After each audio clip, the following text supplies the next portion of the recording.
আসসালামু আলাইকুম প্রিয় ফুটবল ফ্যান্স। বিশ্ব চ্যাম্পিয়ন আর্জেন্টিনার সুনামের শত শত কাব্যগ্রন্থ লেখা থাকলেও এবার যেন উঠে এসেছে এক কলঙ্কময় ঘটনা। আর্জেন্টিনা ফুটবল অ্যাসোসিয়েশনের সভাপতি ক্লদিও তাপিয়াকে দেশ ছাড়ার ব্যাপারে নিষেধাজ্ঞা দিয়েছে দেশটির আদালত।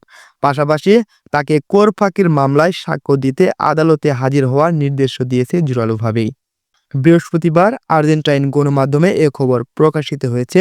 লজ্জার এ গ্লানি কিছুতেই মানতে নারাজ আর্জেন্টাইন ভক্তরাও। আর্জেন্টাইন গণমাধ্যম বরাতে জানা গিয়েছে যে এএফএ সভাপতি তাপিয়াকে আগামী ৫ মার্চে আদালতে হাজির হওয়ার জন্য ডাকা হয়েছে। আর্জেন্টাইন কর সংস্থা এআরসিএ তার বিরুদ্ধে কর ফাঁকি এবং সামাজিক নিরাপত্তা তহবিলের অবৈধ ব্যবহার করার অভিযোগ করেছে। তাপিয়ার পাশাপাশি এএফ-এর অন্যান্য কর্মকর্তাদের ক্ষেত্রেও তদন্তাধীন ঘটনার গুরুত্বের কারণে দেশ থেকে নিষেধাজ্ঞা করেছে উচ্চ আদালত। এছাড়াও এএফএ খেলোয়াড় ও কর্মচারীদের পেনশনের অর্থ ঠিকমতো দিয়েছে কিনা, মার্চ ২০২৪ থেকে সেপ্টেম্বর ২০২৫ পর্যন্ত যে কর পরিশোধ করতে হতো তা যথাযথভাবে পরিশোধ করেছে কিনা তাও তদন্ত করে দেখা হচ্ছে। মূলত সংস্থাটির পেনশন ও কর সংক্রান্ত নিয়ম লঙ্ঘন করেছে কিনা সেটি তদন্তের মুখ্য বিষয়। এর আগে গত বছর ডিসেম্বরে পুলিশ এএফ-এর সদর দপ্তর অভিযান চালায় এবং ২০২৬ বিশ্বকাপের আগ মুহূর্তে এমন অভিযোগ বেশ আলোচনার জন্ম দিয়েছে।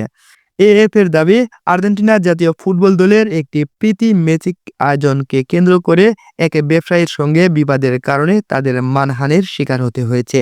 সংস্থাটি দাবি করেন, অভিযোগের মূল উৎস ওই ব্যবসায়ী এবং এ বিষয়ে প্রেসিডেন্ট জাভিয়ার মিলনের সরকারও অবগত। উল্লেখ্য মিলে যে ফুটবল ক্লাবগুলো লাভজনক সেগুলোকে পাবলিকলি ট্রেডেড স্পোর্ট কোম্পানিতে রূপান্তর করার পক্ষপাতী, কিন্তু এএফ-এর নিয়ম তা অনুমোদন করে না।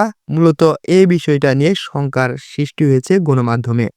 ফুটবল প্রেমী বন্ধুরা, আর্জেন্টাইন ফুটবল যে কিনা পুরো বিশ্বকে মাতিয়ে রেখেছে, সেই দেশে এরকম ঘটনা আসলে লজ্জার একই বিষয়।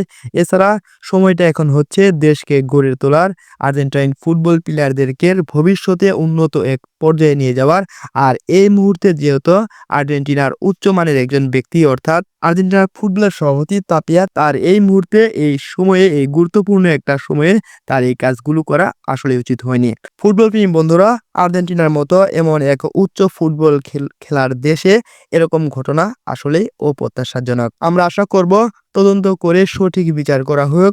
ফুটবলের এই গুরুত্বপূর্ণ সময়ে এরকম ঘটনা আসলে কেউ ব্যক্ত করে না। ধন্যবাদ সবাইকে। আসসালামু আলাইকুম।